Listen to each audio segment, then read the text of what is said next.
All right. And we're live. Yeah, so welcome, Dr. Briggs Early. Thanks for having me. Coming on, talking to Health Logan Noone. So you are one of my professors here at the medical school, Pacific Northwest, and you've handled like all the nutritional components. So can you tell the listeners like just kind of who you are and like what your background is? In, Sure. 30 seconds or less, yeah. 30 seconds or less, probably not. But so I'm one of the founding faculty members. I've been here since before the building was built. Oh, I didn't know that. Yeah. That's awesome. Yep. And I was working as a clinical dietitian prior to coming here, but I had finished my doctorate through Washington State University, where I looked at like diabetes self-management stuff in Latinos and non-Latinos. And so I was living here in Yakima, had a family, all that stuff, and I was like, well, what am I going to do with a PhD now that I'm a clinical dietitian? And, you know, that doesn't really get you anything extra for having that. So I really wanted to get into academia and started seeing these billboards around town, very mysterious, with like the logo of the school saying something kind of Field of Dreamsy, like, you know, if we build it, will they come kind of deal. So, I contacted Bob Sutton. I don't know if you remember Dr. Sutton at all. He just recently retired officially. And put my name in the hat, and probably 3 or 4 months later, they finally like got around to interviewing me and, you know, all that stuff. And then a while later, they offered me a position. So yeah, I've been here ever since, and I just love it. So, I did not know that. That's kind of a cool backstory to kind of how you got started here with the school. I mean, I didn't know anything really about this school until I started applying, but I've been very happy here. I've been very welcomed, and I've never interviewed a lot of professors. Oh, sure, I bet. So yeah, thanks again for kind of coming on. So today's episode, we're talking about really like your life's work, your professional work, but also one of like your larger passions in your life, yoga. So I think we'll start talking about yoga, and we'll kind of finish more on nutrition. Okay. And really, my background in yoga, it started it had an interesting start, to say the least. I think I mentioned this to you before, but the first time I ever did yoga was during my manic episode in the psych ward. And I always knew what it was, but like I had that kind of stigma around it where like, oh, it's only for females, or, you know, I was have to be kind of typical dude. No, I'm just gonna weightlift, you know. And I still need to do much more. I'm still very unflexible, but I've really grown to really like it. But I still don't think I practice it properly, and I'll explain that further. Okay. But I guess, like, when did you start getting involved with yoga? How did you develop a passion for it? Sure. I took my first yoga class as a new graduate student over at Washington State University, and I really didn't know about it. This was in the late 90s.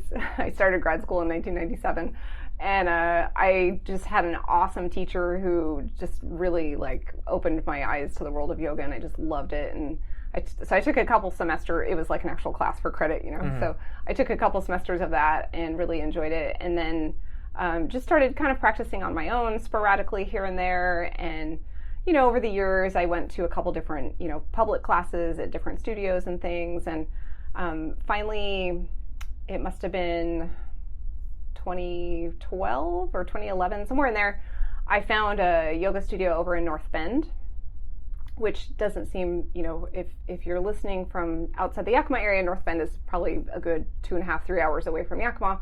I live in Ellensburg, so it's actually only about 90 minutes away from me. But, you know, it's not super convenient to go there. But whatever the case, I found the studio just totally by, like, Googling. You know, I realized after doing yoga for a while that I really gravitated toward the kind of more alignment-based yoga, which is slower and no music and just a normal room, like not a hot room or anything like that. So it's not the trendy kind of yoga that most people are into now and have been for the good decade or more. So anyway, I started going to this yoga studio, and I just really fell in love with the teachers. They're a husband-wife couple who run this little yoga studio. It's called North Bend Yoga Shala. If you are passing through North Bend, they're really super experienced, awesome teachers. And they trained with one of the students who grew up having his yoga training from BKS Iyengar. BKS Iyengar is one of the students from this guy named Krishnamacharya. And he was one of kind of the founding people that is credited with kind of bringing yoga to the West. Patabi Joyce is another one of his teachers who's very well known because he developed the whole Ashtanga, the super athletic style of yoga. So Joyce and BKS Iyengar were kind of, yoga brothers, I could say, and they just developed into different styles. And so BKS Iyengar was the guy who developed the use of props in yoga, blankets and blocks and straps and all that kind of stuff. And so that's the kind of yoga that I really love. And the Iyengar yoga in the U.S., really, and worldwide, is still very systematic. And if you go to an official Iyengar yoga studio, they have a syllabus. They have okay, our next set of courses will begin now. It's like kind of taking a college course. You start at the bottom and you work your way up to all the different levels. So they introduce poses in a very systematic way. Okay. And it's honestly, all of the Iyengar classes I've gone to, it's mostly older folks who like going to these classes. And I have come to realize, I think that's because once you're a slightly older person, you're able to actually just be okay with sitting in a room without talking, or there's no music going. You just have to be in a pose for several breaths. It's some people, especially I find younger folks, are not comfortable doing that. They have kind of more of a monkey brain where they're wanting to kind of jump around a lot, and they hate being still. And that's similar to why I hear a lot of younger people, and when I say younger people, I mean a lot of medical students, tell me that they can't meditate or they can't do any mindfulness type stuff because it's too hard for them. And it's similar to that with the style of yoga that I do. So that's the kind of yoga that I do, and I ended up... And you eventually became a teacher, correct? Right. So I did a 200-hour teacher training through North Bend Yoga Shala, which is a 2-year program. And then I'm in the middle, I'm in my last year of my 300-hour training with them. Oh, okay. So I go over not every, but the second Sunday of every month, and I spend all day over there and Very do cool. Stuff. So, yeah. Excellent. Well, and why I wanted to really do this podcast with you, it's easy to sort of understand the physical benefits of yoga, stretching, it makes so much sense. Right. But then from a more mental perspective, when I've been interacting with patients, and this happens mostly with older, mostly dudes, patients, and it was kind of the same thing for meditation. When I bring up, hey, you should start maybe thinking about yoga, I've brought it up to my dad, and he's just going, oh, yeah, whatever, stupid hippie, shut up. Right, yeah. So what is your understanding of how yoga benefits, of course, not just our physical body, but really our emotional state of mind? Right. There's been some really cool research studies that have been done with, in particular, Iyengar yoga. Again, because it's a pretty systematic type of yoga, I think it lends itself to research compared to some of the other types of yoga, which are much more highly variable.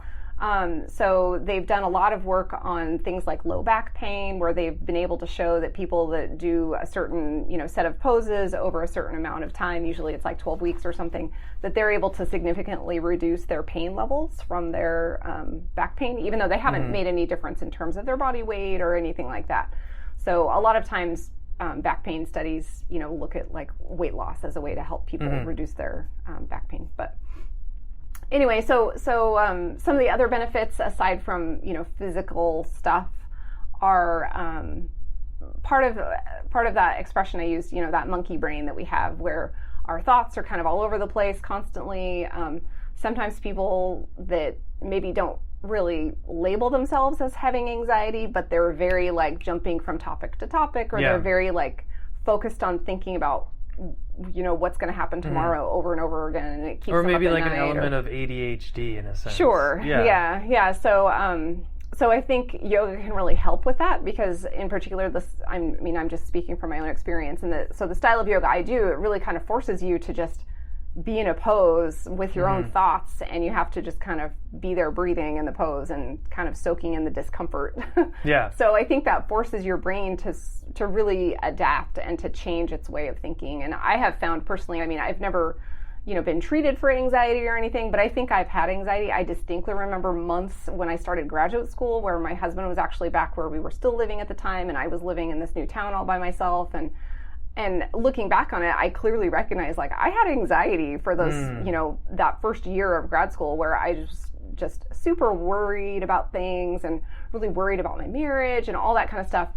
And at the time, it didn't even occur to me to label it as anything. Of course, this is also, again, the late 90s, when I don't think these things were so commonly and as part of, the zeitgeist or whatever. But yeah, I think yoga has really helped me with that. Of course, it's also hard to separate out just maturing and growing older and, changes that happen with that. So those things have coincided for me. But I think yoga, I'm big into like mindfulness and meditation. And yoga for me, I find is one of the easiest ways that I can meditate. Sure. Because in those moments where essentially I'm stretched out, maybe it hurts, or I'm just trying not to fall down and fall on my face, I'm not thinking about, oh, what residency am I going to match in? What am I going to, how am I going to prep my CV? When am I going to contact?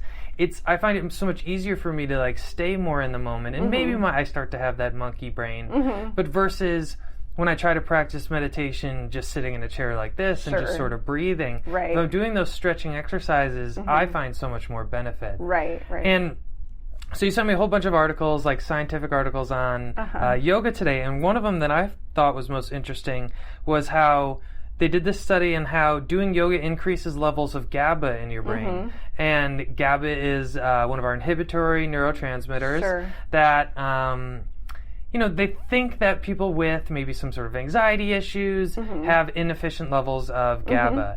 And so have you ever heard of that before? Do you have any understanding of why you think that is? Sure. Yeah, I'm not at all a neuro person by profession or hobby, but as far as I understand it, there is a pretty strong relationship between doing things like yoga. You can also lump into there things like Tai Chi and other kind of, slow meditative types of practices, and the effect on the cardiovascular system. And I'm sure Dr. Raystrike maybe talk to you more about that.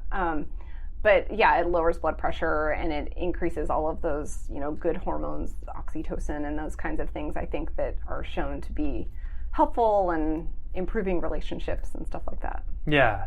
And so the yoga that you seem to prefer the most is I guess it is an analogous to like a Yin Yoga, like kind of a much more still relaxation based yoga? Maybe so. When I've done Yin Yoga, it's usually done in a warmer room, and it's very relaxed. The type of yoga that I do, and I describe it as being in the Iyengar tradition of yoga, but it's not technically Iyengar yoga because we are not so strict with adhering to all of those rules. So the alignment-based yoga I do is typically done in just a normal, room temperature type room on a yoga mat, but it's actually pretty physically demanding. It's just slow. So, we'll go through, maybe 3 repetitions of, say, Warrior 2. Okay. And we'll hold Warrior 2 for maybe a count of 10 on each side. And then we'll go through a bunch of squatting and hold that for several breaths. And we don't do nearly as much of the sun salutations as is very popular in the more flowy vinyasa style of yoga. Actually, more like strenuous types of yoga, right? Yeah, so in the vinyasa style of yoga, that's the flowy kind where you move real quickly through the poses. And in that kind of yoga, there's not really much pause in between things, and you're not really focused so much. And I'm sure people who do vinyasa yoga might disagree with me, but from my experience with it, we don't focus so much on, where my foot is in relationship to my hip and stuff like that. In the kind of yoga that I've been trained in, we really do put a ton of emphasis on that relationship between, you press your big toe mound down deep in the hip crease, keep your butt lifted, use your leg muscles, all that kind of stuff. And sun salutations aren't really even introduced until you've been doing this kind of yoga for a long time, because Iyengar's rationale was, how could you possibly do a sun salutation if you can't even do the basic foundational standing poses of yoga? So he really put a lot of emphasis on the whole first year of this kind of yoga is just mostly standing poses. And if you do a lot of standing poses, and what I mean by standing poses is, Warrior 1, Warrior 2, Warrior 3, squatting, triangle pose, side angle pose, revolve triangle, all of those things. If you're not able to do those poses, then doing sun salutations with any real integrity is pretty difficult. Yeah. Well, and you sent me some very interesting articles to kind of go over before this interview, and it seems like the science is relatively well accepted that yoga whatever type of yoga has benefits on anxiety, on depression. They even think it might have a benefit on like augmenting for people with schizophrenia. Sure, which I thought was extremely surprised interesting. about that too. Yeah. Yeah, but so other things though that it kind of made me rethink like how I'm practicing yoga because it also talked about social functioning. And so let's kind of talk about like, you know, let's say someone's listening right now who's never done yoga before. Sure. Getting started with yoga, do you think it's better to go to a studio or like YouTube yoga kind of by yourself in your house kind of thing? Yeah, I think in particular, you know, I've really kind of been gravitating toward this idea lately, whereas, you know, we've become a society that loves to isolate ourselves. We love to eat while we're on our phone or watching television. More lately, it's on a phone or a device. We don't like to like sit down with friends and eat meals nearly as much as we used to. And the same thing can be said of all of the different fitness options that are available on YouTube is yes, people do them by themselves in their room. Now, if my yoga teachers were to answer this question, they have a problem with that because people are learning basically potentially dangerous ways to do things. So if you do enough yoga, you know, if you're only doing yoga once or twice a week, you're probably not going to hurt yourself, and it probably doesn't matter how the relationship of your big toe to your hip is aligned. But if you're doing yoga like I am every single day for, you know, a half hour to an hour, then it's important to make sure things are lined up to where they're not going to lead to some sort of, you know, physical ailment that's going to hamper your ability to do all the things you need to do in life. So that's the real danger from our perspective when it comes to doing yoga by yourself, is that you just don't really know exactly, you know, unless you have had training already. And there's a lot of interesting things people do on YouTube that I look at them and I'd be like, oy, I don't think I would encourage people to do that, especially for folks that are either otherwise really quote unquote out of shape. So maybe they've never really done any physical fitness except walking to and from their car or something. So for those folks, I really would encourage them to actually go to a studio or some kind of class. You know, here in Yakima, we have the Yoga Collective of Yakima, and that's a place where people can go do free yoga classes. They're donation-based. And they're all really gentle, approachable types of yoga for really anybody, regardless of your age or your size or your ability to touch your toes or whatever. So places like that, I think, are a good place to start for people who are new to yoga. You know, some of the studios are really good at describing the types of classes they are as far as difficulty and stuff, but sometimes you just have to ask. So it's generally not pleasant to go into a yoga class expecting one thing and then finding out it's actually something totally different. And then you have this awkward feeling of like, should I just hang out in child's pose the whole time because I can't do all this stuff, you know, so. Yeah, you know, I've had, you know, when I first started getting involved with yoga was, of course, when I was diagnosed with bipolar disorder, and that was 2011. And it was at that time I was actually working, so I actually had money, unlike I do now as a medical student. So I actually had the funds to go attend yoga classes. And prior to this conversation, I've been kind of thinking about my yoga experience, and I think there's pros and cons to kind of both. You know, when I'm not very flexible and I'm very, very novice when it comes to yoga. So sometimes I would be a little embarrassed in a group setting. Right. And I know the yoga community, of course, is very welcoming, but I had that own embarrassment in a sense. You know, I'll never forget there was this one moment I took a yoga class with my wife, and thankfully she's still my wife after this, because I cut a huge fart at the end of it. That happens in yoga. Yeah, and it was very embarrassing. I thought it was hilarious, but you know, we have not done very many yoga classes together after that. Yeah. So we've kind of transitioned to more, or me personally, just to more a YouTube sort of based yoga. Sure. But what I've realized is, well, one, I definitely don't push myself as hard.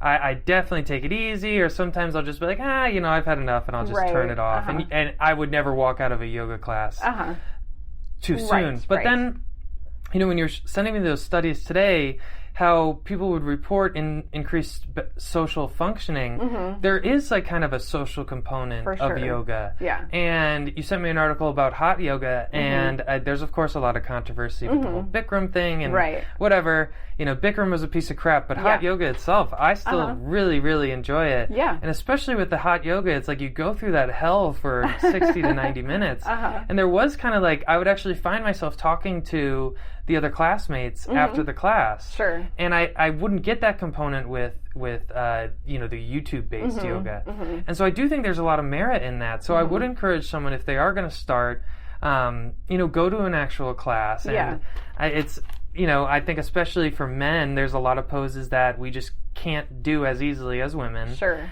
And so how would you say specifically to men to get over that sense of embarrassment? So first off, I would encourage any men listening, there is a Yoga for Men class offered at the Yoga Collective of Yakima, which is just over on Nob Hill Boulevard by the what's it called? Not Red Lion, the restaurant, Red Robin. Oh, okay. It's over there by the Red Robin, and it's very welcoming, and they have a men-only class.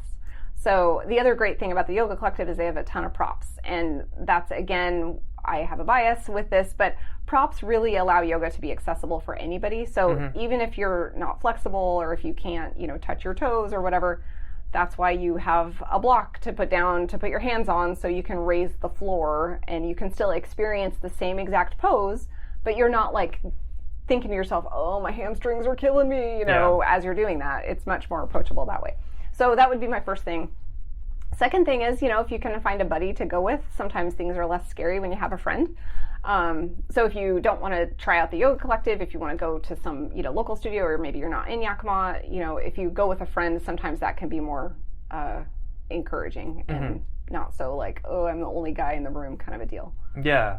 And I just think, when I was younger, I used to work out so much more with my friends. I would go to yoga classes with friends. And as I've now gotten more and more busy, I'm a third-year medical student. I try to do this podcast. And I've found myself, working out more and more alone. Yeah. And yes, it's maybe more time efficient for me, but like I was saying earlier, I don't work as hard. It's not as enjoyable. Right. And so I do think that just classes in general are such a great way to get started. And at least I guess let's talk about kind of the other side of this. Like, I think what holds people back from doing classes is there's a financial component. Sure. And, yoga studios, I know Yoga Collective is like one of the nonprofits, and they offer like a sliding scale or whatever, and that's totally great. Totally free. Okay. And then anybody can come. It's totally free. But the other cool part a lot of yoga studios do, they do like intro pricing kind of thing, like $10 for the first month kind of thing.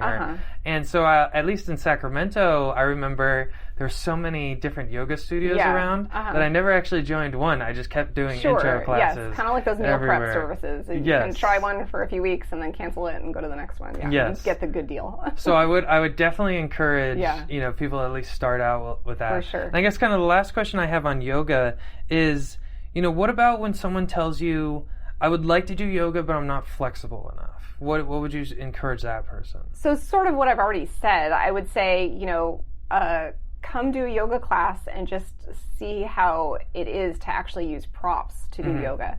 The Yoga Collective, and I keep mentioning it because I also teach there on occasion, but they also do chair yoga for people who, are at the point in their lives where they just can't even really imagine doing standing poses. So they come and do chair yoga, and we actually even have some younger people that like to do chair yoga just because it can be a fun way to kind of experience something different. So first off, try different studios if you're wanting to develop your own. Ultimately the goal of yoga in the tradition I've been raised in is to develop your own home practice to where you can do yoga all on your own. It doesn't require any videos or anything. It's all from your head, from your own knowledge of yoga. Okay. But to get to that point, you have to have some experience. And so trying out a bunch of different styles of yoga is usually really helpful. Unfortunately, at least locally, there's some limitations as far as what's available in terms of the variety or styles of yoga. But trying out different styles, meeting different teachers and taking classes from different teachers can be a really great way to figure out what type of yoga you like and what type of teacher you like. Some teachers, teach one way, other teachers teach a different way. So that can be very helpful. The other thing I wanted to say, and I can't remember if I've gotten to your point yet, but the blue zones research has really shown that social interaction is super essential for health and well-being and longevity. So this idea that we as an American society have really gravitated toward these solo activities in terms of eating and exercising and stuff like that, I think is really coming into clarity that we need to do more to be more social. If you look at those blue zones around the world, like Loma Linda, California, and Sardinia, Italy, and Osaka, Japan. And can you define blue zones? Yeah, so the blue zones are the places in the world where they have a higher percentage of normal, of people who get very old and live very long, healthy lives. So they have a much higher proportion of their population that makes it to 100 and even older, and they're still in pretty relatively good health, even though they're that age. So the evidence from that work, and it's really been done kind of by National Geographic, where it's just observational stuff, but they've really shown that not only are they eating, a certain way, but they're also just physical activity is sort of built into their day, and it's usually social. So they take walks with family members or loved ones. They, do Tai Chi with a group of people, stuff like that. So I think that could really tell us some important information that we should consider, trying to make efforts to be more social, try to spend less time being isolated. If you live by yourself, try and arrange to have meals with friends, or, do meal prep days where you can get together with people and do a bunch of food prep, and then you can eat meals together during the week or things like that. We do have a lot of medical students who live by themselves, and so I really try and encourage people to be more social, not only for study purposes, but also for mental well-being, and they can do that through different types of physical activity. We also offer complimentary yoga right here on campus. Yes, and I'm such a phony. I've never even gone. That's okay. I'm nervous because I'm like a sweaty bastard when it comes to yoga, and like I would have.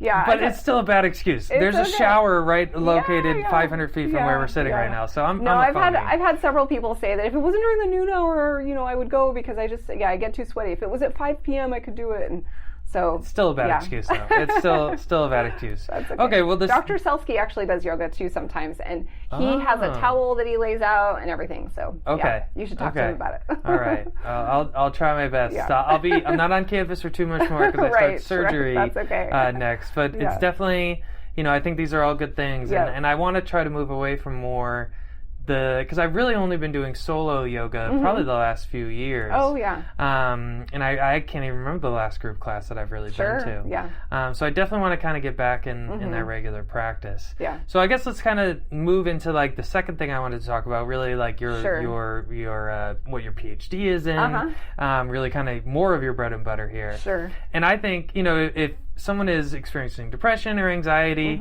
introducing yoga isn't all that hard, maybe once a week or whatever. Right. But then when we talk about the component of, improving your nutritional choices can impact your brain, I think is much, much more challenging. Maybe you'll disagree with me. Yeah. But, at least from my perspective, I guess my story, like, I've kind of started to think about using nutrition to help benefit my mental health. But really, it was more in the eyes of weight loss, because when I get depressed, I gain weight like no other. I stop exercising, I start stress eating, and so that's always was kind of my motivation, is try to losing weight and eating for that. But there are a lot of evidence out there that especially like folate, which is and other like B12 vitamins, omega fats, even like an iron deficiency can cause negative impacts on your health. So in your research, like how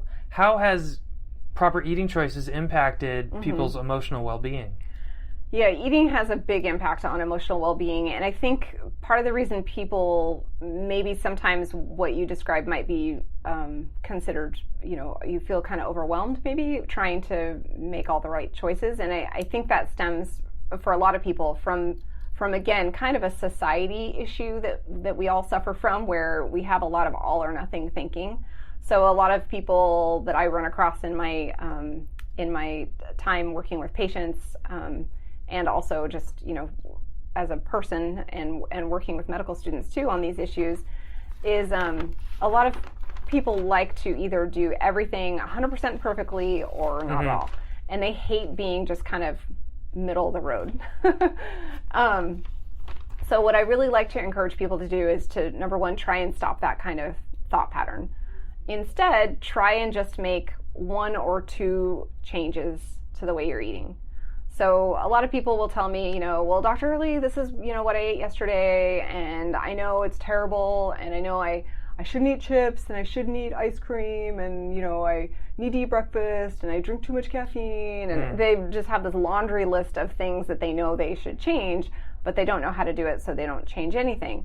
So what I try and get them to do is just to identify 1 or 2 of those things that they feel comfortable working on, and really try and focus on just progress on those 1 or 2 things.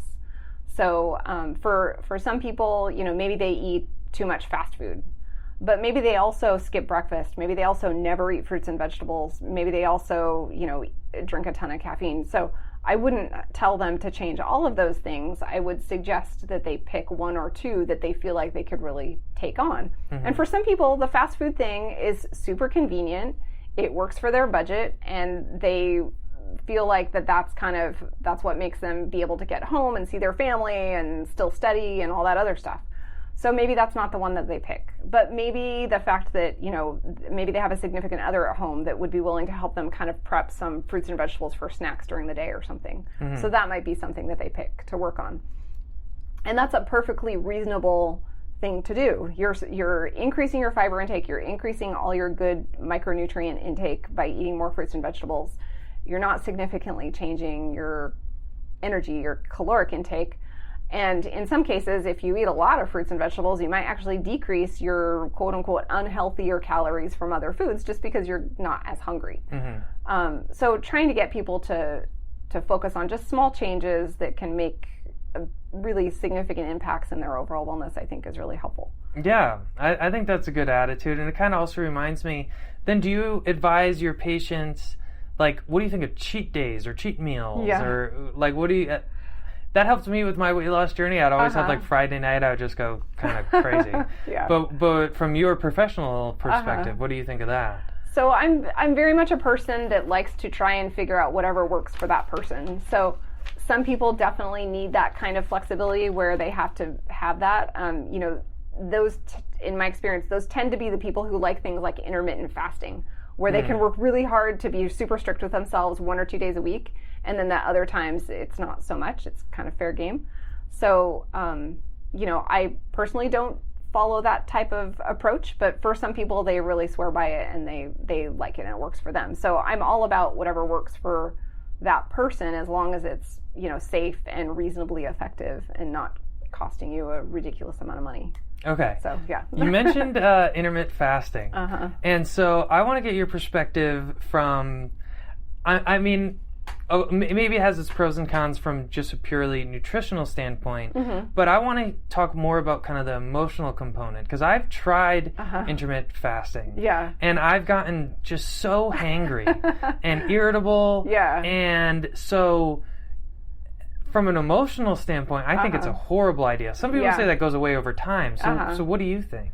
Again, some people are more sensitive to that. I'm in your camp. There's no way I could do intermittent fasting. I think the bigger problem is that, again, I'm making sweeping generalizations about our society, but based on the public health knowledge I have, we have a tendency as a society to do tons of snacking and lots of later in the day eating. So most of our calories are consumed after, 3 p.m. So if you think about the way that we, quote unquote, used to exist, it was, and I'm not talking necessarily like hunter-gatherer type, but a little more into the recent future, where we ate kind of 3 meals a day, okay?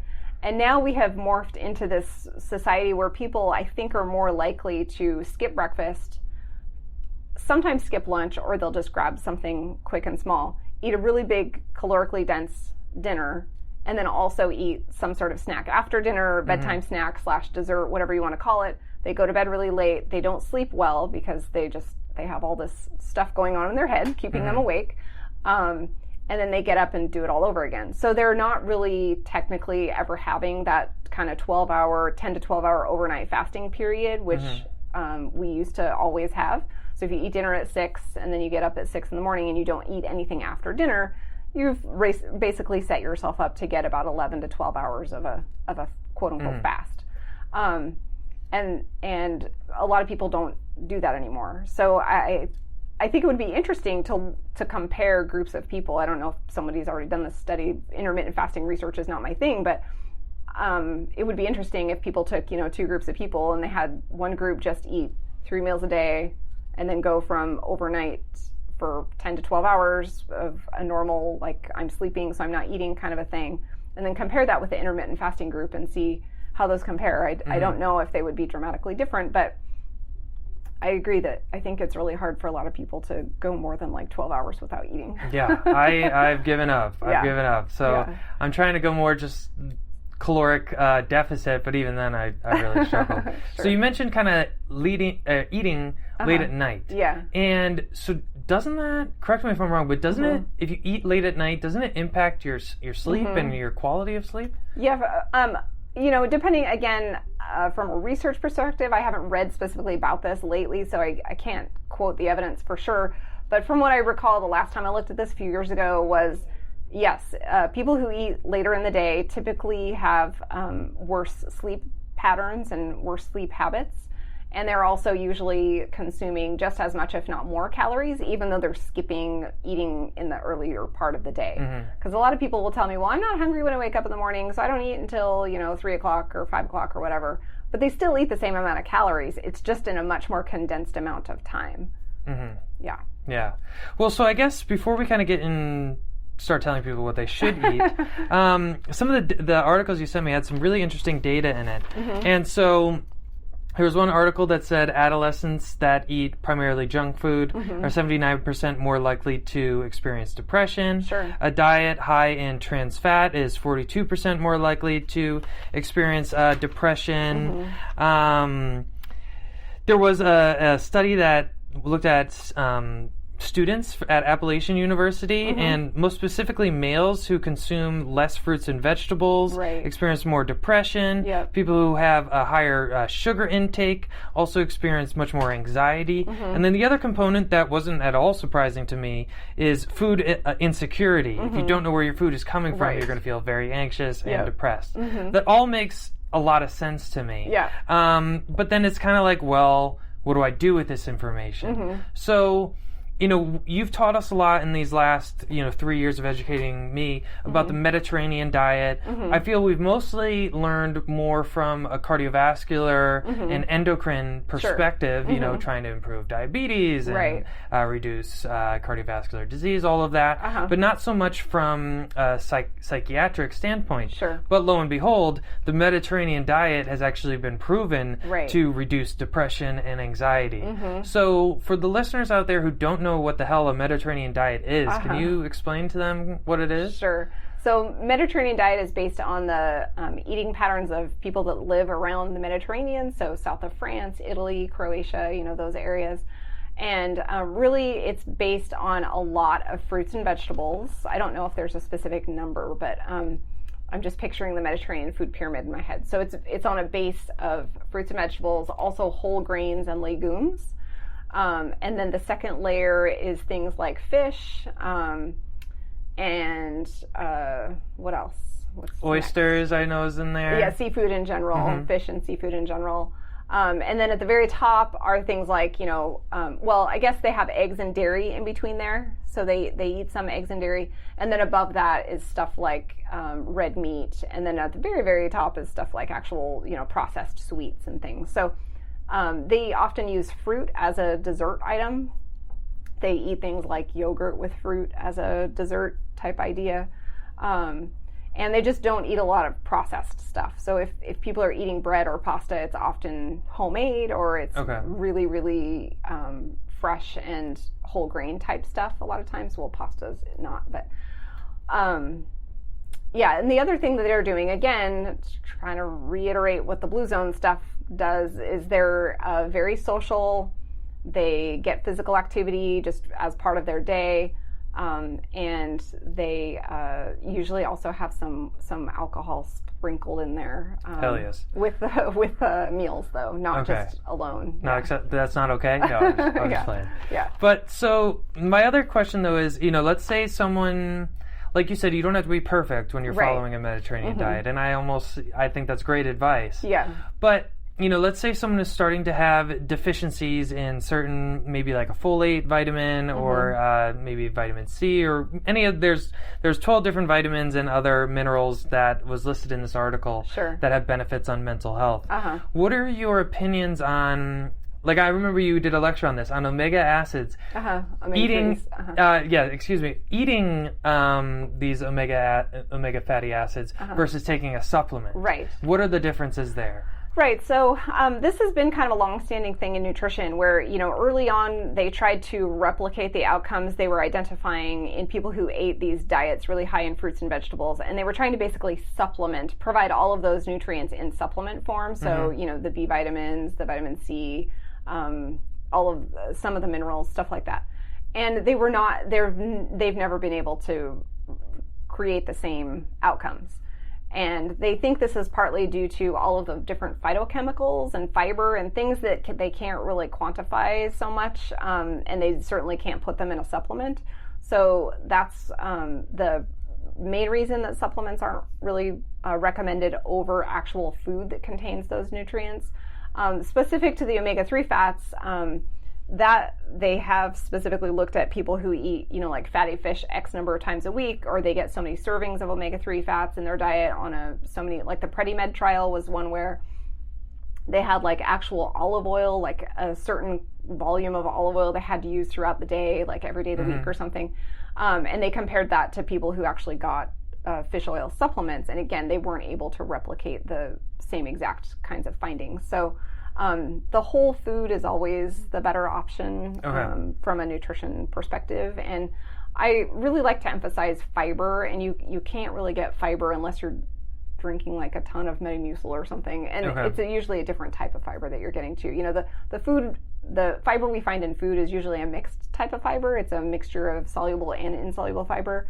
So I think that's really important to keep in mind, especially for, again, things like psychosocial or mental health issues often go hand in hand with conditions like IBS, for example. And so people that have IBS can be really sensitive to certain types of foods. And if you really have more food-based nutrients and food-based fiber, that's usually a better way to go for those conditions.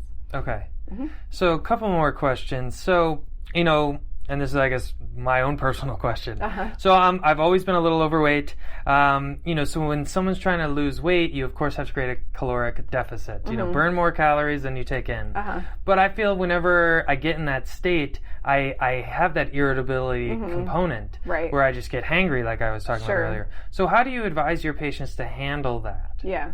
So you might remember from one of the times I provided a lecture, because I think I say this at every opportunity, is that you really have to be thinking about the goal when it comes to weight loss. So for some people, they're really hung up on, and I think this is safe to say it's more common among females than males, but some of us get really hung up on body image, and we want to be a certain size or we want to look a certain way. So that's really the emphasis of our weight loss efforts. If, on the other hand, we're more focused on health outcomes, we just want to feel better. We want our knees to ache less because we are carrying around less weight, stuff like that.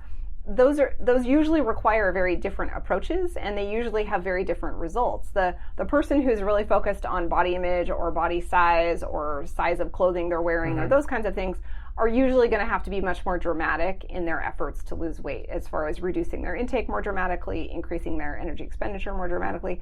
But the people who are really focused on the health benefits of those things are usually able to be more reasonable. They're probably not seeking to lose a ton of weight, but maybe just 5% of your total body weight over, a reasonable amount of time, like several months.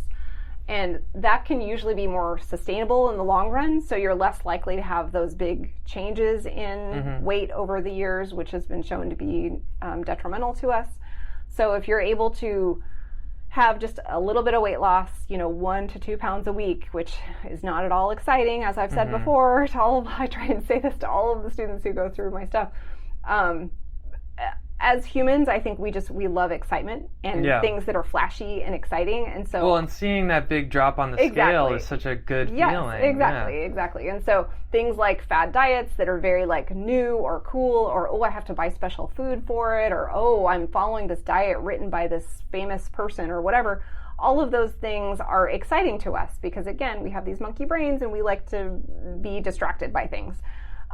But moderation in all things really is important. So, and ultimately, I think if you look at most of the evidence, it shows that people who follow very moderate but healthy lifestyles are more likely to have better long-term outcomes in the long run. Okay. So, two more questions that I want to fire at you.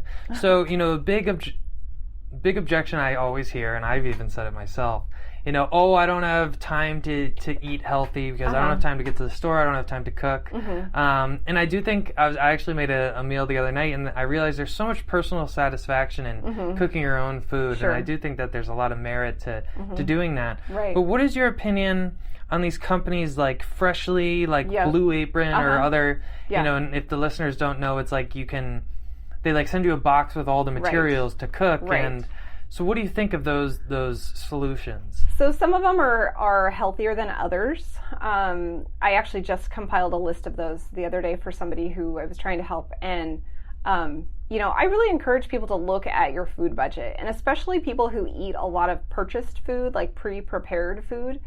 I really encourage you to add that up and look at what that adds up to compared to one of these meal what are they called? Like meal prep plans or meal delivery services? It's like you still cook it yourself, but they send it all like prepackaged and everything. I've personally never done it. Yeah. It seems pretty cool though. Yeah, so me and my family tried one. We tried the Green Chef one, which I think is an organic thing, and we really loved it. I was super impressed with how healthy their meals were. The thing that I have a problem with because of where we live is the amount of waste that all of it produces. Like, I just couldn't stomach it. It was too much packaging. And because living in a small town, we can't recycle all of that type of stuff like you can if you live in a big city. So we didn't continue it, but they are super, at least that company is really, they emphasize a lot of, greens and whole foods and all that type of stuff. So I was really impressed. I loved the recipes. They were super tasty and they were really easy to put together, and it made me feel like we had kind of made a kind of a fancy meal, but even though we didn't, it didn't take a ton of time. So I really like that. I just don't like the waste aspect. That's kind of against my environmental roots, I guess. But there's several other companies, like Purple Carrot's another one that tends to be more vegetarian, vegan for people who want to try the plant-based thing. There's Sun something. That's another one that's, again, kind of more plant-based. But there's a whole bunch of them. I'm happy to send the list that I put together the other day if you want to share it with people. But I think, especially if you can sign up during the times when they have deals, they always have sign-up deals for people. And now there's so many different companies available. You really can rotate through different companies and try them out. You just have to be on top of it. Like, you have to cancel your subscription and stuff like that because, of course, if you forget, they'll just keep sending it. But I have some colleagues that totally love those services. They feel like it makes them feel like they're eating, decently nutritious food, even though they don't feel like they have time to cook, or they just maybe never learned to cook and they don't have any interest in it, but they still want to eat good food. So if you can afford it, because it probably is more expensive than buying actual food. But for people who eat lots of meat, I would argue it's probably actually not that much more expensive, depending on which option you go with. I do eat a lot of meat. Meat-based diets are pretty well recognized as being more expensive compared to more plant-based diets, because you can get things like legumes for pennies on the dollar compared to steak. So, yeah, exactly. Yeah. I'm never going to give it my steak. It's just too good. No, that's okay. So I do want to definitely try some of those services, because I find when I go to the grocery store, I'll try to buy healthy things, but I feel though I end up not cooking all of the vegetables that I buy or something. So then I end up generating waste in other means that, yes, it's biodegradable, but whatever. Yeah. So, okay, last question. So we haven't mentioned, I feel like probiotics is like a big thing we always hear about, how the gut biome is potentially related to how we feel in our brain. Absolutely. So what is your opinion on people taking like probiotic supplements or eating to get a proper gut guide? Yeah. So first thing on the supplements, we have gut microbiome, and if you look at a healthy gut microbiome, it's hugely diverse. Billions and billions of different types of things and organisms. But the supplements you can take, there's only a few of those that are in a container. The other problem is shipping and storage. They've done samples on products that you buy at the store where you think you're buying so many, colony forming, whatever it's called, I'm not a microbiologist, groups of that microorganism, and then they sample them in the lab and there's hardly any in there, or they all died or whatever. So I really caution people against buying probiotic supplements just because of that issue, really. And really, if you just eat more fruits and vegetables, you are getting more healthy bacteria in your gut. Oh, okay. The natural way. Okay, keep it simple. Yeah. Exactly. Keep it simple and just be kind of light on washing your vegetables and you'll get even more. Really? Yeah. Interesting. Okay, I'll have to make sure my wife hears this. She's like, you didn't wash it enough. I definitely encourage people to wash things that are not organic, but if you buy organic produce, just eat it. Give it a rinse, but yeah. Nice. Well, great. That's about 50 minutes. Any last final words of advice on either yoga or nutrition for our listeners? No, just, it doesn't have to be all or nothing, and a little bit of anything you can do is better than nothing. Hell yeah. Okay, well, great.